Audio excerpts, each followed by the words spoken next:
নমস্কাৰ, জয় হিন্দ, জয় অসম। এটা বহুতেই ভাল খবৰ লৈ আহিছোঁ আপোনালোকৰ মাজলৈ। আজি পুনৰ নতুনকৈ চাকৰি আহিছে RRB বিভাগৰ ফালৰ পৰা। যিহেতু RRB বিভাগৰ ফালৰ পৰা 2026 বৰ্ষৰ কাৰণে 6565টাকৈ পদ মুকলি কৰি দিয়া হৈছে। এই পদসমূহত আপোনালোকে কেনেদৰে আবেদন কৰিব, আবেদন কৰিবলৈ আপোনালোকৰ বয়সৰ সময়সীমা কিমান দিয়া আছে, এডুকেশ্যন কোৱালিফিকেশ্যন কিমান লাগিব আৰু চিলেকশ্যন প্ৰচিডিউৰটো কেনেধৰণৰ হ'ব, সম্পূৰ্ণ তথ্য এই ভিডিঅ'টোত আলোচনা কৰিম। চ' ভিডিঅ'টো শেষলৈকে চাব, অলপ স্কিপ নকৰাকৈ। যদিহে ভিডিঅ'টো চাই ভাল পায় এটা লাইক কৰিব আৰু মোৰ চেনেলটোলৈ যদি প্ৰথমবাৰ কাৰণে আহিছে তেনেহ'লে চেনেলটো ছাবস্ক্ৰাইব কৰিবলৈ নাপাহৰিব। লগতে ভিডিঅ'টো সকলো বন্ধু বান্ধৱীলৈ শ্বেয়াৰ কৰি দিব যাতে সকলোৱে জবৰ আপডেটসমূহ প্ৰতিদিনে এই চেনেলৰ দ্বাৰা পাই থাকিব পাৰে।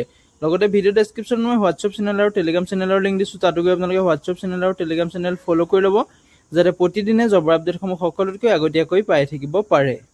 যিহেতু ইয়াতে আপোনালোকে দেখিবলৈ পাইছে RRB টেকনিচিয়ান ৰিক্ৰুটমেণ্ট 2026 এটা অভাৰভিউটো দিয়া আছে।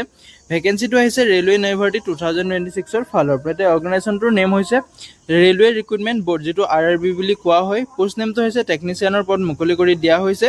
ভেকেঞ্চিটো আপোনালোকে দেখিবলৈ পাব, যিটো টেকনিচিয়ান গ্ৰেড 1 ছিগনেল আৰু টেকনিচিয়ান গ্ৰেড 3। ইয়াতে টোটেল পোষ্ট যিহেতু 6565টাকৈ পদ দেখিবলৈ পাব। এপ্লাই মুঠটো আপোনালোকে অনলাইন মাধ্যমেৰে আবেদন কৰিব পাৰিব। হু কেন এপ্লাই ক্ষেত্ৰত ক'বলৈ গ'লে অল ইণ্ডিয়া মেল ফিমেল কেণ্ডিডেটে এই পদসমূহত আবেদন কৰিব পাৰিব। যদিহে আপুনি ইণ্টাৰেষ্টেড হয়, এলিজিবল হয় পদসমূহৰ প্ৰতি, ভিডিঅ' ডেছক্ৰিপশ্যনতে আবেদনৰ লিংক দিম, তাতে গৈ আপোনালোকে আবেদনসমূহ কৰি ল'ব পাৰিব। ইয়াতে RRB টেকনিচিয়ান ৰিক্ৰুটমেণ্ট 2026 চেলাৰীৰ ক্ষেত্ৰত ক'বলৈ গ'লে আপোনালোকে চেলাৰীসমূহ 19,000 পৰা আৰম্ভ কৰি 29,200 টকালৈকে আপোনালোকে চেলাৰীসমূহ লাভ কৰিব পাৰিব। লগতে আপোনালোকৰ গেট পেটো থাকিব, এক্সট্ৰাকৈ আপোনাৰ গেট পে থাকিব। ইয়াতে আপোনালোকৰ যিটো এজ লিমিট দিয়া আছে, মিনিমাম বয়সটো আপোনালোকৰ 18 বছৰ হ'ব লাগিব। মেক্সিমাম আপোনালোকে 33 বছৰ বয়সলৈকে আবেদন কৰিব পাৰিব। লগতে আপোনালোকৰ যিটো টেকনিচিয়ান গ্ৰেড 3 হয়, তাতো আপোনালোকৰ মিনিমাম এজ 18 বছৰ আছে আৰু মেক্সিমাম এজটো আপোনালোকৰ ইয়াত 30 বছৰ দিয়া আছে। লগতে আপোনালোকৰ এপ্লিকেশ্যন ফিজ কাটিব লাগিব। জেনেৰেল OBC কেণ্ডিডেটে 500 টকাকৈ এপ্লিকেশ্যন ফিজ কাটিব লাগিব আৰু যিসকল STP আৰু PWBDৰ বা ST হয় তেওঁলোকে 250 টকাকৈ এপ্লিকেশ্যন ফিজ কাটিব লাগিব। পে'মেণ্টতো আপোনালোকে অনলাইন মাধ্যমেৰে পে'মেণ্ট কৰিব পাৰিব। Net banking, debit card, credit card, যিকোনো মাধ্যমেৰে আপোনালোকে পে'মেণ্টসমূহ কৰিব পাৰিব। যদিহে ভিডিঅ'টো চাই ভাল পাইছে এটা লাইক কৰিব আৰু মোৰ চেনেলটোলৈ যদি প্ৰথমবাৰ কাৰণে আহিছে তেনেহ'লে চেনেলটো ছাবস্ক্ৰাইব কৰিবলৈ নাপাহৰিব। ইয়াতে আপোনালোকৰ চিলেকশ্যন প্ৰচেছটো দিয়া আছে। ষ্টেজ 1 আপোনালোকৰ ষ্টেজ মতে আপোনালোকৰ চিলেকশ্যনসমূহ দিয়া আছে, যিহেতু ষ্টেজ 1, ষ্টেজ 2 আৰু ষ্টেজ 3 মতে আপোনালোকৰ চিলেকশ্যনসমূহ হ'ব।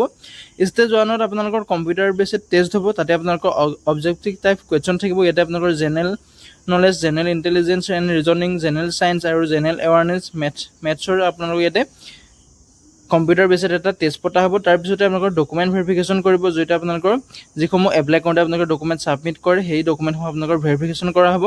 লগতে আপোনালোকৰ 3 নম্বৰ যিটো ষ্টেজ আছে তাতে আপোনালোকৰ মেডিকেল এক্সামিনেশ্যনটো অনুষ্ঠিত কৰা হ'ব। যদিহে আপোনালোকে কোৱালিফাই কৰে এক্সামত বা আপোনালোকে ডকুমেণ্ট ভেৰিফিকেশ্যন কোৱালিফাই কৰাৰ পিছত যদি মেডিকেল এক্সামত আপুনি কোৱালিফাই কৰে তেতিয়াহ'লে আপোনাৰ ফাইনেল মেৰিট লিষ্টত নাম আহিব। ইয়াতে আপোনালোকৰ CBT আপোনালোকৰ এক্সাম পেটাৰ্ণটো ইয়াতে দিয়া আছে, যিহেতু দেখিবলৈ পাইছে। ছাবজেক্ট ৱাইজ আপোনালোকৰ কিমান কুৱেশ্যন আহিব, কিমান মাৰ্ক আছে ইয়াতে দিয়া আছে। মেথমেটিক্সত আহিব আপোনালোকৰ 25টা কুৱেশ্যন 25 নম্বৰ, জেনেৰেল ইণ্টেলিজেঞ্চ আৰু ৰিজনিঙত আহিব 25টা কুৱেশ্যন 25 নম্বৰ, জেনেৰেল ছায়েন্সত আপোনালোকৰ 40টা কুৱেশ্যন 40 নম্বৰ আহিব, জেনেৰেল এৱাৰনেছত আপোনালোকৰ 10টা কুৱেশ্যন 10 নম্বৰ আহিব। টোটেল 100 নম্বৰৰ পৰীক্ষা হ'ব আৰু 100টা কুৱেশ্যন থাকিব। এডুকেশ্যন কোৱালিফিকেশ্যনৰ ক্ষেত্ৰত ক'বলৈ গ'লে যদিহে আপোনালোকে মিনিমাম 10 পাছ কৰি থৈছে, ITI কৰি থৈছে, ডিপ্ল'মা আৰু ডিগ্ৰী আছে, তেতিয়াহ'লে আপোনালোকে পদসমূহত আবেদন কৰিব পাৰিব। আবেদন কেনেদৰে কৰিব, ভিডিঅ' ডেছক্ৰিপশ্যনতে মই আবেদনৰ লিংক দিছোঁ, তাতে গৈ আপোনালোকে আবেদনসমূহ কৰি ল'ব পাৰিব।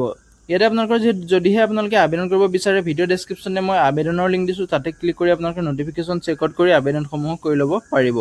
আজিলৈ ভিডিঅ'টো ইমানেই আছিলে। যদিহে ভিডিঅ'টো চাই ভাল পালে এটা লাইক কৰিব। মোৰ চেনেললৈ যদি প্ৰথমবাৰ কাৰণে আহিছে তেনেহ'লে চেনেলটো ছাবস্ক্ৰাইব কৰি কাষতে থকা বেল আইকনটো অন কৰিবলৈ নাপাহৰিব। লগতে ভিডিঅ' ডেছক্ৰিপশ্যনত মই হোৱাটছআপ চেনেল আৰু টেলিগ্ৰাম চেনেলৰ লিংক দিছোঁ, তাতো গৈ আপোনালোকে জইন হৈ ল'ব যাতে প্ৰতিদিনে জবৰ আপডেটসমূহ সকলোতকৈ আগতীয়াকৈ পাই থাকিব পাৰে। জয় হিন্দ, জয় অসম।